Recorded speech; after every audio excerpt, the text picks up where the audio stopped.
This is Ray from Barrett in Swansea with the Voices Service User Group. It is the 2nd of March 2020. I'm doing our first podcast where we're going to be talking about the new minimum unit pricing in Wales. So just putting it out there to the group. What are your thoughts? Honestly, I mean, I don't know what other people think. From the majority of drinkers, it's not really going to make much of a difference. I think it's probably more likely to make things difficult for the really marginalised people at the bottom. Don't know what anyone else thinks. I was listening to the news, and we reckon that in Scotland that they reckon that the alcohol that it fell by 3% in 1 year, Right. because of the minimum pricing, but they didn't exactly say by whom. And I was thinking, like, you've got your normal, ordinary 5/8 sensible person that's got X amount of money to keep them going every week, and maybe that's the people that it affected. They thought to themselves, well, no, I'm not going to spend, money on alcohol this weekend. I'm going to go for a budget. But anybody that's in the throes of addiction, it's not going to matter one iota should they put it up to £1 a unit. I think they'd still buy it, or worse, they might use drugs instead of alcohol.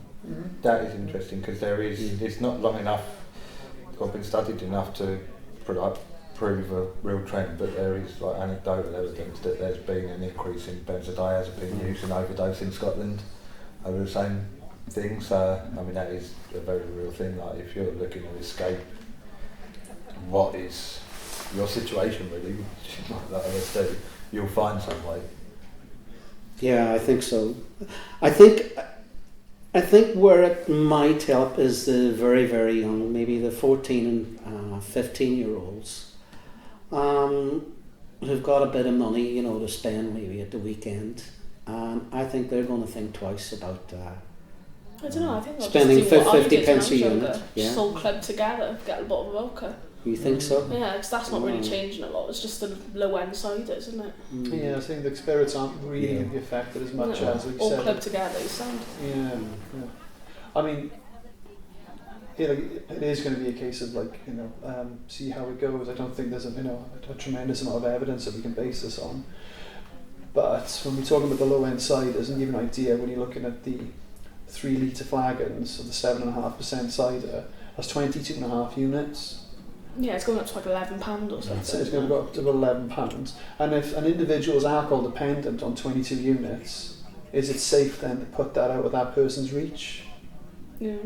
It's a good point. When you're talking dependency, that is something that the person needs. That's it. Yeah.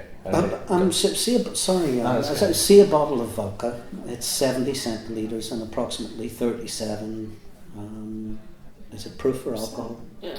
Yeah, Proof. between 37 to 40, isn't it? Yeah. Depending on the... How many units is in a 70 centilitre? Because they're approximately to buy in a supermarket between 10 and 11 pounds. If you're talking, say, 40% at 700 mil would, I think it's 28 units. Yeah, it's 28 units. So that's £14, so 50p a unit. Right.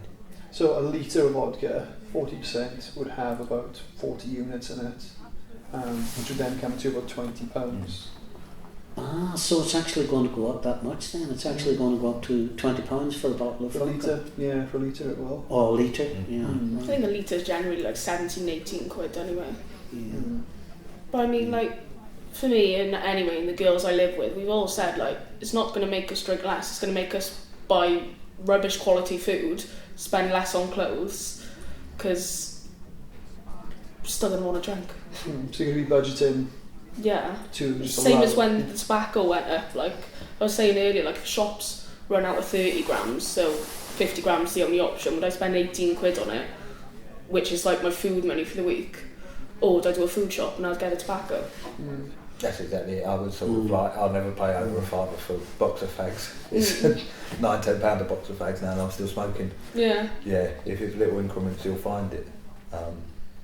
And even though, for like you say, the lower end of the market now, that's where the big difference is. People will find other alternatives, because people won't just go without, or not across the board. I don't think it's going to have that sort of impact.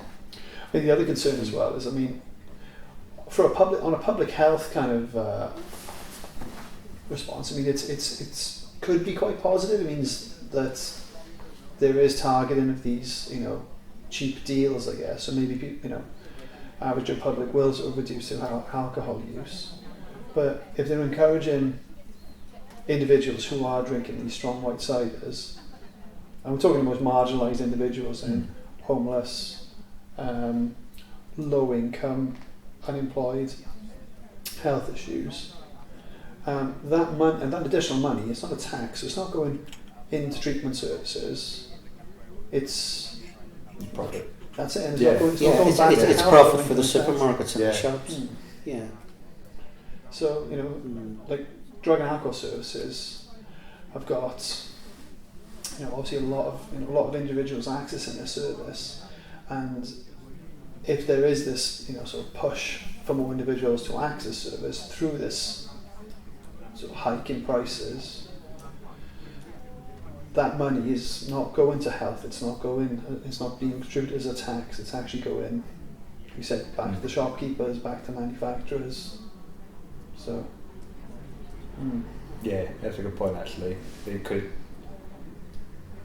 increase demand for services without actually contributing to increasing like the infrastructure or the services provided. And that in itself could cause its own problems. That is going to cause, like, if people do, someone's got to be contemplative anyway, if they're looking at this and going, well, maybe now's the time to cut back and now's the time I should stop drinking and everything. I don't really see if anyone still doesn't really see anything wrong with what they're doing. This isn't going to make them stop.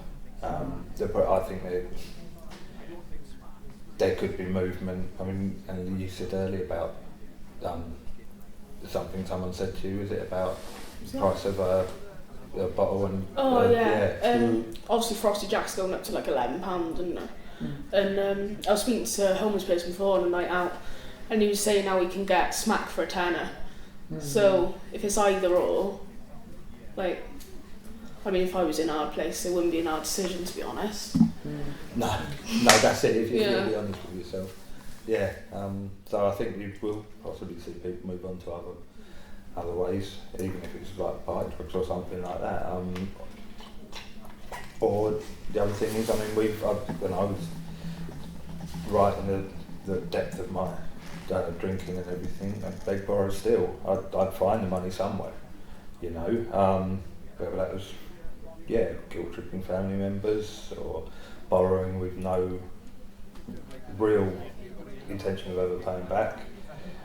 Petty crime, I think that there could be an impact in that respect as well. I think honestly a lot of people are going to go to England as well, buy a load of crates in and then end up selling them on Facebook and stuff like that. And people will buy it. It's the same as tobacco. You go out on a night out and you get a guy come in being like, oh, you can get half price tobacco. Yeah. And people buy it. Yeah, that's it. Because it's half the price. You don't care what's in it. Yeah, another booze cruise to Bristol. kind of like what I used to do with Calais. Remember the days you load a van up over Calais and... Yeah, this is so much easier, isn't it? You've got no customs. That's a good point, I never thought about that. That's definitely going to happen. There's going to be loads of smuggling going on, and lots of people are going to make money out of it. And for anybody with an addiction to alcohol, it's just going to make it worse for them. Because when we're talking about physical dependence and risk of withdrawal symptom, seizures, death, technically. Is putting something financially out of someone's reach enough of a deterrent to stop those kind of things? Well, it's like when this came in, like obviously I was worried because like student and got a lot of money. I did an Asda shop and I got 72 cans coming tonight. I never have that amount in the house because it's not actually safe for me. But yeah, I did that, and I just think that's the mentality people are going to have. Stockpiling. Yeah. Like you say, that leads to a more urgent problem then of overdose. Yeah. Effectively, isn't it? Yeah, because it is. I think with me it was 1 pint is too many, 1,000 pints is never enough. Once I started drinking, there was something Yeah. in the house. Like generally, And I'll that's it, yeah. have 8 cans in my house, like max, Mm. because I know like once I've started, I won't stop. But yeah, And we're almost in the extreme sort of scenario we have almost when we're talking about like making alcohol runs up to England, and like you said, that kind of maybe selling it from the back of a van or something like that. We're almost at prohibition territory, aren't we? It's getting there, isn't it? Yeah. but my friends Yeah. already suggested like, oh, once a month or something, we'll drive up to Bristol, like get a load in. And I was like, oh, maybe not whole. Yeah, Yeah. but I think a lot of people will be jumping on the bandwagon because, especially workers in the, the building trade. Yeah. A lot of them, they'll work in Bristol and they travel to England frequently, and it'll be turning ordinary, law-abiding folk into smugglers because they know they're going to get a quick buck when they come back. They know they're going to double their money on beer and vodka. Yeah. Well, Up maybe the not van, double, but yeah. they're going to get a good return for filling Yeah, up their people wagon. pay it. Yeah. Yeah, and you can, exactly, charge it. Yeah. So yeah, I think they're going to criminalise Well, that's it. a lot of But law-abiding by means people. of it, yeah, Yeah. when it comes to supply and demand. Yeah. Yeah. So I think it's a unanimous kind of theme that it's just not going to work as a Sceptical, yeah. skeptical. Yeah. Uncharted territory, isn't it? That's the thing, yeah. And when we look at, like you said, public health on a more broader scheme, maybe it's a good idea. Maybe it stops some of these deals, like where you can get, I don't know, by 60, it's cheaper to get 16 cans than it is to get 10. or No, something. yeah, in that respect, it's That's definitely a positive, yeah. But when we're looking at these, like you said, the strong white ciders, some of the spirits, the fortified wines, maybe it's putting the most vulnerable people at risk then. So yeah, I guess we'll see. So I just want to say thank you to the Voices Service User Group. We'll be doing another podcast in 4 weeks' time on the first Monday of April. So thank you for your time. Thanks a lot.